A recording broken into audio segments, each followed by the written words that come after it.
Welcome আপনাদের সকলকে।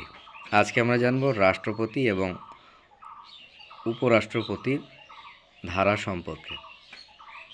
রাষ্ট্রপতি 52 নং ধারা ভারতের রাষ্ট্রপতি।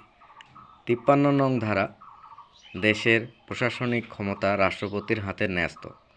54 নং ধারা রাষ্ট্রপতি নির্বাচনের জন্য নির্বাচক মণ্ডলী বা ইলেকটোরাল কলেজ গঠন।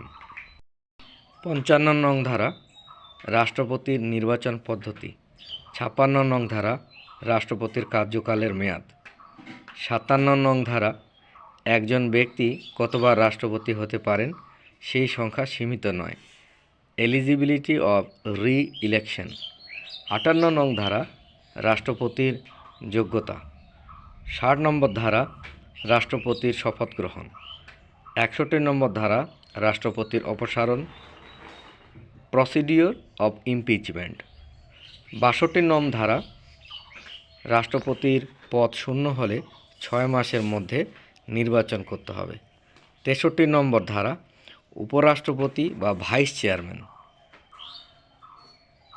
উপরাষ্ট্রপতি বা ভাইস প্রেসিডেন্ট। 64 নম্বর ধারা উপরাষ্ট্রপতি পদাধিকার বলে রাজ্যসভার chairman, x officio chairman of Rajya Sabha 64 নম্বর ধারায় বলা আছে। ধারা নম্বর 65 রাষ্ট্রপতির পদ শূন্য হলে উপরাষ্ট্রপতি দায়িত্ব নেবেন। ধারা নম্বর 66 উপরাষ্ট্রপতির নির্বাচন। ধারা নম্বর 67 উপরাষ্ট্রপতির কার্যকালের মেয়াদ। ধারা নম্বর 67(b) উপরাষ্ট্রপতির অপসারণ। ধারা নম্বর 69 উপরাষ্ট্রপতির শপথ গ্রহণ। ধারা নম্বর 71 রাষ্ট্রপতি উপরাষ্ট্রপতির নির্বাচন সংক্রান্ত বিরোধের নিষ্পত্তি হয় সুপ্রিম কোর্টের মূল এলাকায়। ধারা নম্বর 72 রাষ্ট্রপতির ক্ষমার অধিকার। ধারা নম্বর 74 থেকে 78 নং ধারা মন্ত্রিপরিষদ, কাউন্সিল অফ মিনিস্টার্স এবং প্রধানমন্ত্রী।